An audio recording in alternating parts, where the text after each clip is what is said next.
Hi, I'm Justine. And I'm Tony with Fayetteville Animal Services. And welcome to Give Me Shelter.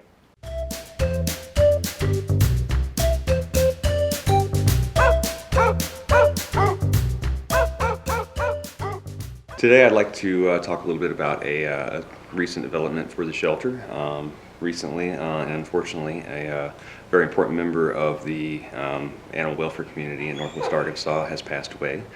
Lib Horn was the director for the City of Fayetteville Animal Shelter from about 1987 until 2001. In her capacity there, she helped to hire the first shelter veterinarian and helped to create the first low-cost spay and neuter program in our area, and she has essentially helped us to create the shelter that we have today. And even after Lib stopped working at the Fayetteville shelter, she went on into the community and helped open a local shelter for rescue animals from Hurricane Katrina from New Orleans. And in general, she was just a true voice of the animals in our area. And in honor of her, the Fayetteville Animal Shelter will be known as the Lib Horn Animal Shelter of Fayetteville. This week's adoption tale comes to us from Barbara, who lives all the way in Colorado. Something that some people may not know is that sometimes we do send dogs on transport programs. We don't do it terribly often, but a few times a year we may have a particular dog that either we're having a hard time placing, or maybe it's just something that's really easily adoptable in a different locale than ours. One place that we often send to is Colorado because there is a regular transport from this area to there. This week, our tale is about Mr. Rogers. He came to us when some citizens called and said a dog had wandered into their apartment. They'd had the door open because it was a nice day. Dog came in, laid down. They thought there was something wrong with it, so they called us. We came and got him. There's nothing wrong with Mr. Rogers. He is a senior adult Australian Shepherd dog.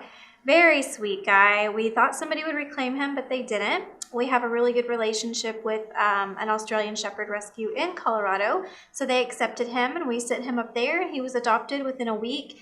He loves his new family. He's doing really great. This is their 5th rescue dog, and it's just a great story about how sometimes you may have to go a little bit further to find your home, but it's always out there.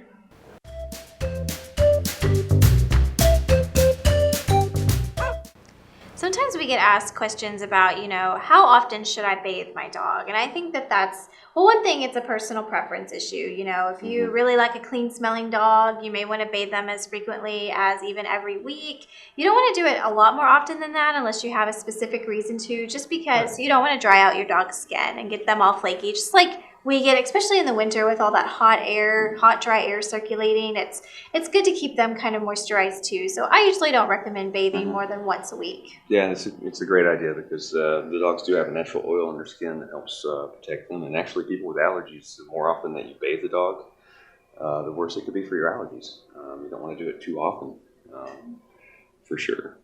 And of course, the other thing to keep in mind is to make sure you trim the nails. It doesn't just stop at a clean coat. The nails on a dog really have an effect on the way it walks and the way it can move. And just make sure you keep them trimmed and just be careful when you do it. And of course, refer to your veterinarian if you want any help on the proper way to do it. Sometimes I think it's worth it to pay the $5 or $10 to have it done by a professional. I personally have one dog that throws a fit every time I try to trim his nails. But then I have others that'll just sit there and let me do it. And sometimes, too, if you have an active dog, you may not need to trim nails. They may grind down on them just by themselves on the pavement. Very true. Just an active lifestyle will help keep them worn down. And let's face it, we take our 2-legged kids to the barber, the hairstylist to have their hair done. It's really worth the anywhere from $30 to $50 just to take them and have it done at a professional. And you don't have to worry about it. No mess, no fuss. Just a clean smelling dog.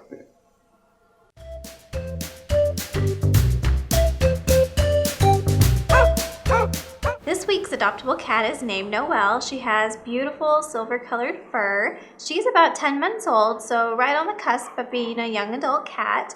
She loves people. She really enjoys playing, loves toys, loves batting things around. She also really likes to be loved on by people. So far, she's not super playful with the other cats. She might do best as an only cat or maybe with another cat that would respect her space. But she's a young cat, so we think that she probably could adjust given some time. This gorgeous girl is ready to be in a home as soon as today. She's already spayed and ready to go home. Thank you for watching this episode of Give Me Shelter. We'll see you next time.